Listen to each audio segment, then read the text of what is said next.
New Zealand के बीच तीसरा one day match शुरू हुआ तो हम भारतीय फैंस को पूरी उम्मीद थी, हम ये पूरा सपना संजोए बैठे थे कि ये मैच तो भारत जीत के इस सीरीज़ को अपने नाम करेगा 2-1 से। लेकिन अनफॉर्चुनेटली ऐसा हुआ नहीं दोस्तों। न्यूजीलैंड ने हमारी उम्मीदों पर पानी फेर दिया, उन्होंने हमारी सारी उम्मीदों को चकनाचूर कर दिया दोस्तों, ठीक है। और अनफॉर्चुनेटली भारत इस मैच को जीत नहीं पाया, 2-1 से न्यूजीलैंड ने सीरीज़ को अपने नाम कर लिया। अब उम्मीदें ये हैं कि शायद जो आगामी T20 सीरीज़ होगी, हो सकता है उसमें भारत उम्मीदों पर खरा उतरे और इस वनडे की हार का बदला ले और न्यूजीलैंड को क्लीन स्वीप करके T20 सीरीज़ अपने नाम करे। लेकिन दोस्तों वो तो वक्त बताएगा।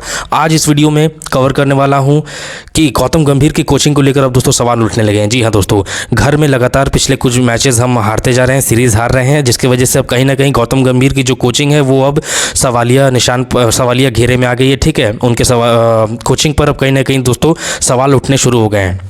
तो आज इस वीडियो में डिटेल में जानने की कोशिश करेंगे कि क्या वाकई में गौतम गंभीर की जो कोचिंग है वो टीम इंडिया के लिए नुकसान साबित हो रही है, ठीक है क्या, और इसका फ्यूचर क्या रहने वाला है, ठीक है। तो चलिए शुरू करते हैं अपनी वीडियो को। तो मेरा नाम है जाकिर और आप देख रहे हैं दिस स्पोर्टी जाकिर। अगर आप चैनल पर नए हैं दोस्तों तो चैनल को सब्सक्राइब कर लें। तो गौतम गंभीर एक नाम जो हमेशा इंटेंसिटी, अग्रेशन और फियरलेस अप्रोच के लिए जाना जाता है। लेकिन दोस्तों घर पर एक और हार के बाद अब सवाल सिर्फ टीम पर नहीं, कोचिंग सेटअप पर भी उठने लगे हैं। जी हाँ, क्या गौतम गंभीर की कोचिंग फिलॉसफी टीम इंडिया के लिए चैलेंज बन रही है और ये सिर्फ एक लॉस है या फिर एक गंभीर वार्निंग सिग्नल, ठीक है। आज इस वीडियो में हम बात करेंगे फैक्ट्स के साथ, बिना इमोशन के, ठीक है। तो सबसे पहली वजह है दोस्तों कि देखिए ये हार हमें क्यों इतनी ज़्यादा चुभ रही है। जो कल भारत ये मैच हारा और सीरीज़ भी हारा, हमें ये हार बिल्कुल हज़म नहीं हो रही दोस्तों। तो जब टीम इंडिया होम कंडीशंस में खेलती है तो एक्सपेक्टेशंस नेचुरली ज़्यादा होता है, ठीक है। फैंस को लगता है कि पिच अपनी है, क्राउड अपना है, कंडीशंस फैमिलियर है, इसलिए जब घर पर हार होती है तो सिर्फ स्कोर बोर्ड नहीं गिरता, कॉन्फिडेंस, प्लानिंग और डिसीजन मेकिंग पर भी सवाल खड़े होते हैं, ठीक है। ये हार सिर्फ एक मैच का रिजल्ट नहीं है दोस्तों, ये परफॉर्मेंस गैप्स को एक्सपोज कर देती है, ठीक है। देखिए अब गंभीर की कोचिंग फिलॉसफी की बात अगर करते हैं दोस्तों तो गौतम गंभीर का जो अप्रोच है वो बिल्कुल क्लियर है। उनके अप्रोच के according discipline, fearless cricket, senior players से भी इक्वल अकाउंटेबिलिटी और ऑनेस्टली दोस्तों ये अप्रोच अगर देखा जाए तो गलत नहीं है, ठीक है। ये अप्रोच उनका ठीक है। लेकिन गौतम गंभीर हमेशा कहते आए हैं नेम नहीं, फॉर्म और इंटेंट इंपॉर्टेंट है। लेकिन सवाल ये है दोस्तों कि क्या हर फॉर्मेट, हर सिचुएशन में सेम रेजिडिटी काम करती है, ये एक सवाल है दोस्तों। कोचिंग सिर्फ अग्रेशन नहीं होती, कोचिंग एडेप्टिबिलिटी भी होती है, ठीक है।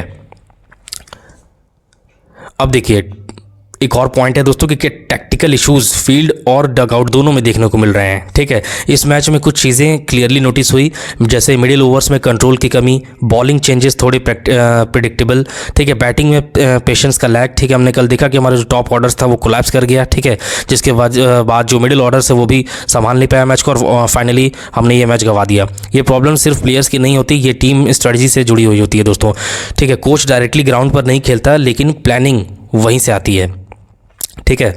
अब देखिए बात किया जाए अगर प्लेयर मैनेजमेंट, तो ये एक बड़ा क्वेश्चन इस वक्त बन रहा है दोस्तों, ठीक है। गंभीर का एक स्ट्रॉन्ग पॉइंट है ऑनेस्टी, लेकिन कभी कभी ऑनेस्टी अगर कम्युनिकेशन गैप क्रिएट करे तो ड्रेसिंग रूम में डिस्कम्फर्ट आ सकता है, ठीक है।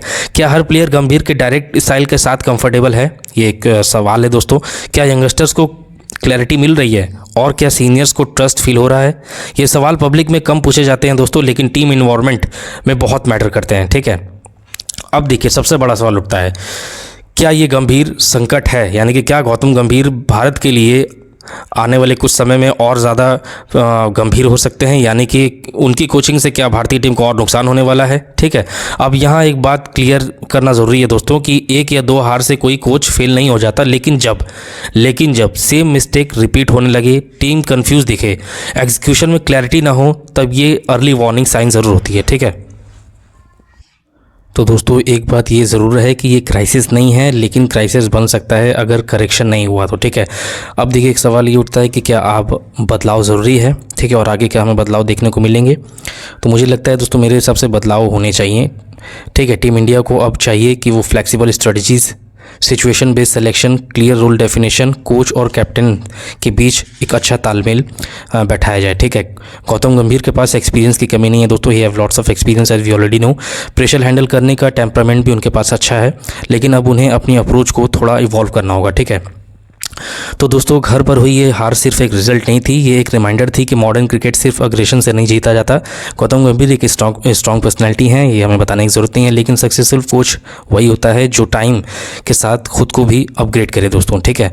अगर आपको लगता है कि ये सिर्फ टेम्प्रेरी सेटबैक है या फिर आने वाला टाइम का एक वार्निंग सिग्नल यानी कि खतरे की घंटी, तो कमेंट पर अपनी राय ज़रूर लिखें दोस्तों, ठीक है। और वीडियो पसंद आया हो तो वीडियो को लाइक करें, शेयर करें और चैनल को सब्सक्राइब करें दोस्तों, ठीक है। तो आज की वीडियो में बस इतना ही, मिलता हूं कल फिर किसी नेक्स्ट वीडियो में क्रिकेट से जुड़ी कुछ और बड़ी अपडेट्स के साथ। तब तक के लिए चैनल से जुड़े रहें। स्टे ट्यून्ड एंड जय हिंद दोस्तों।